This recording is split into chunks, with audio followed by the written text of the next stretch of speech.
What's going on, y'all? This is your boy Cal coming to you with another video. It's been a long time since I've did that too. All my 30-something subscribers. I mean, not 30,000, not 3,000, just 30. I'm whack. Anyway, want to talk about the hot news in the NBA yesterday. Dwayne Wade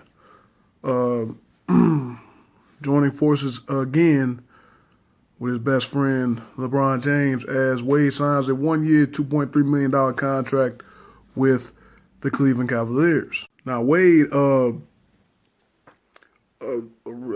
this week, Wade reached a buyout with the Chicago Bulls. You know, he signed with the Bulls after, 13, 14 years in Miami? I forget, but Wade signed a 1-year contract. Which means he's still getting paid by the Bulls, but he signs a 1-year contract with Miami to help his boy LeBron out.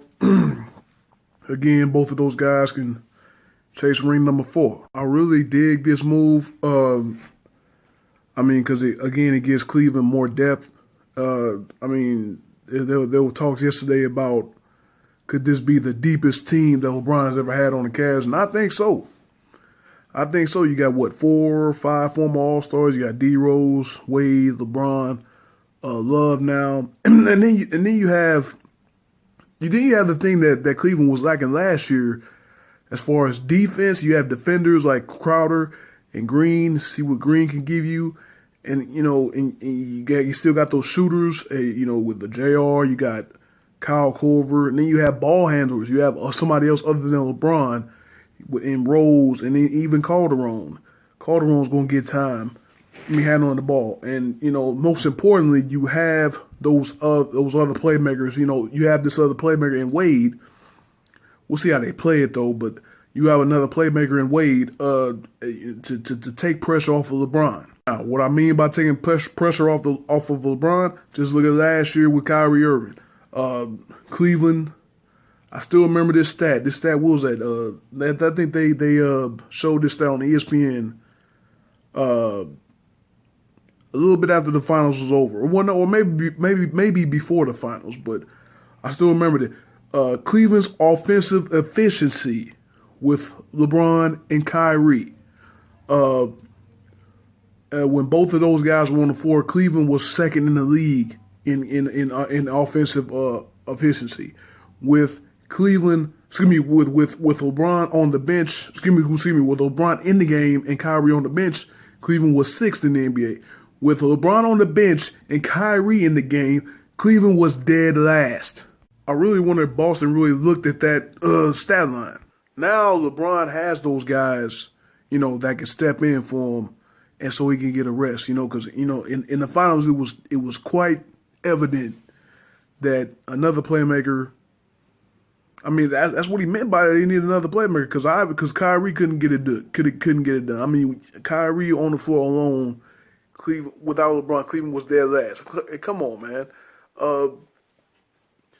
That's just mind-boggling. But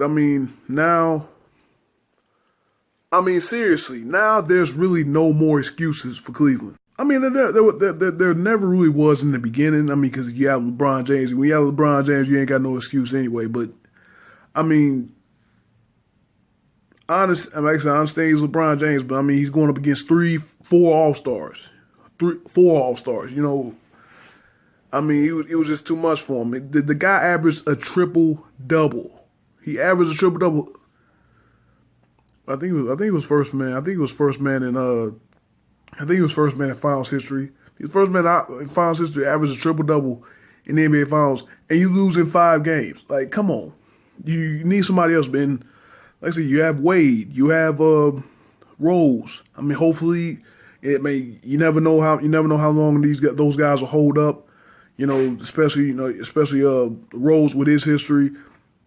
Everyone's already talking about Wade. Probably won't play but 50, 60 games this year.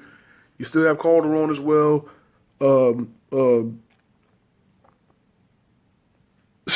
Isaiah Thomas returns in January. I think that's probably the best outcome they could hope for. Honestly, because October, November, December, he'll miss that Thomas will miss that Christmas game, but I think the All-Star break in February. If you can get Isaiah Thomas back before February, and then get him working on the court with LeBron, and then get Wade and J.R. Love, Thompson, whatever. Congratulations to Tristan Thompson. Khloe Kardashian's pregnant. Congratulations to him.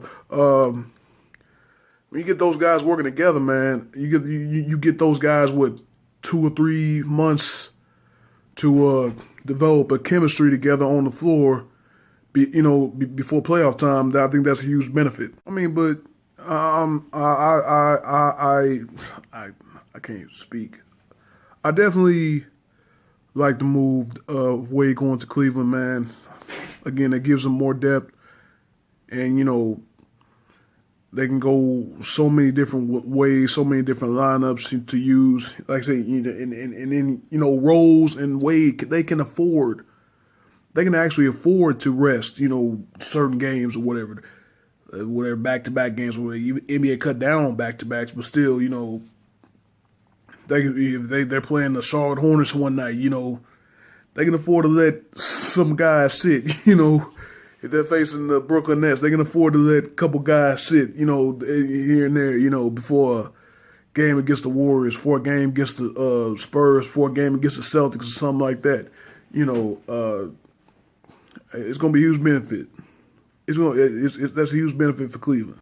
I think it closed the gap. I still don't think the Warriors are, the Cavaliers are better than the Warriors right now. I mean, but I think it gives them more of a chance than last year. Well, depending on if everybody, or at least most of those guys, are healthy.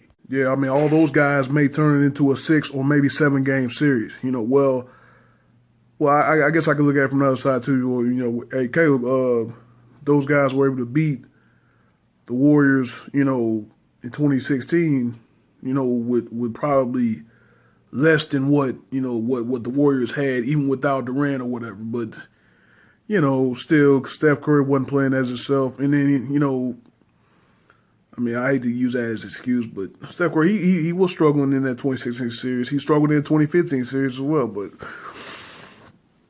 LeBron didn't have Kyrie and Love for that finals as well. But, I don't know.